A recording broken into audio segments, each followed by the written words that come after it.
Saudi krap, it's Tuesday, December 18th. I'm JP Mestanza, and this is Phuket Extra, brought to you by PSD Windows and Doors. Now here's the news you need to know. An inspection of the doomed Phoenix tourboat is finally done, with police and international specialists saying the vessel was substandard and illegally approved. The Phoenix tourboat sank back on July 5, killing 47 out of the 89 people on board, all of them Chinese tourists. And Immigration Police Commissioner Surachat Hakpan says many officials, engineers, and others connected with the tragedy will lose their jobs and face legal action. The boat was found with a litany of problems, which included balance issues, unbreakable glass panes, substandard engine, and more, which now begs the question, how many other boats similar to the Phoenix are out there on the water? Read the full story on thephuketnews.com. The marine environment at Simlan Islands Marine National Park north of Phuket is starting to recover real well. That's what officials learned after an inspection of the park this past weekend. From Thursday through to Saturday last week, National Parks officers inspected the islands just 2 months after the Department of National Parks introduced a quota on the total number of visitors to the park, from 7,000 a day down to about 3,850 allowed per day now, including divers. Of special mention was the marine environment at Similans Island number 7, also called East of Eden, which was said to be recovering so well that a pair of leopard sharks have come back to the area, which is rare according to experts. And officials credit the new limit on tourists for the marine life revival of the Similans. For more, visit thephuketnews.com. Tips from many people via online platforms like Facebook, Instagram, and Line are being credited for their role busting up a major counterfeit goods network operating in both Phuket and Chiang Mai. Immigration Chief Lieutenant General Surachat Hakpan held a press conference in Phuket's Provincial Police Region 8 headquarters yesterday at the northern end of the island to announce that raids carried out both here and in Chiang Mai saw several arrests and the seizure of over 240 million baht in assets in just one day.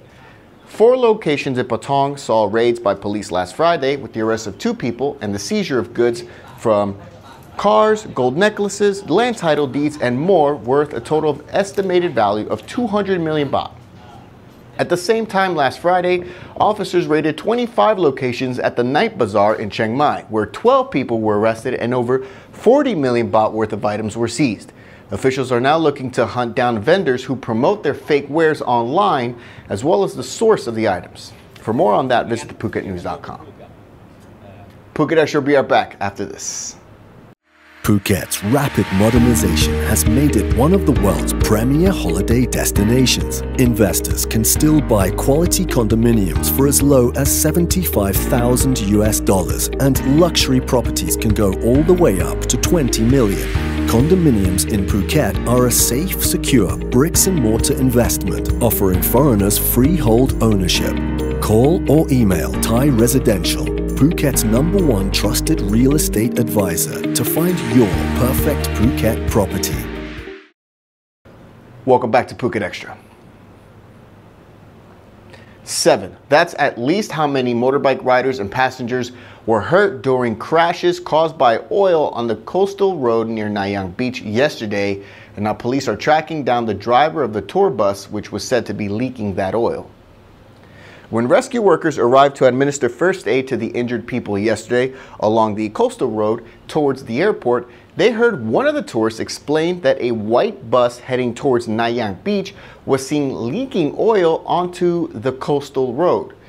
All the people who were hurt in their crashes from the oil spill, they were urged to report it at Dalang or Saku police station nearby, and authorities are now trying to track down the bus driver to charge him for creating a road hazard. A tragically beautiful story on the Bangkok Post tells a tale of last night's encounter between a generous Chinese man and a group of students who were playing music on the streets of Bangkok, raising money for a school project, and how they helped convince him not to commit suicide.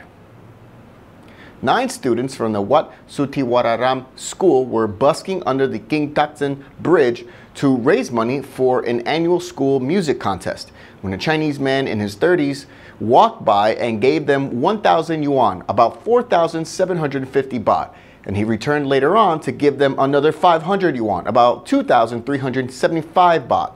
The kids thought the donation was too much, so they tried to give back some of the money He responded by giving them his mobile phone, saying he did not need it anymore. And that's when they became more interested, following the man and then surrounding him, speaking to him for hours in Mandarin to console him, persuading him not to end his life right there and then off the bridge.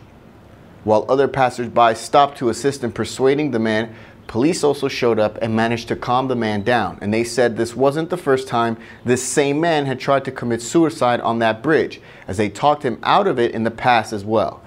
After the story was posted online, the students were praised all over for not only their concern for a fellow human being, but taking action right away.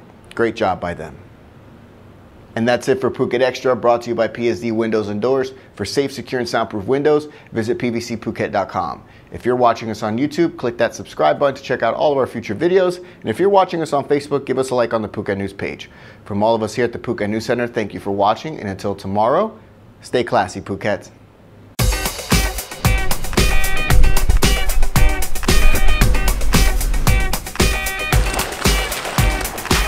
Do you believe change is possible? Are you a movement machine? Join me and your team. Raw movement is a key to vitality.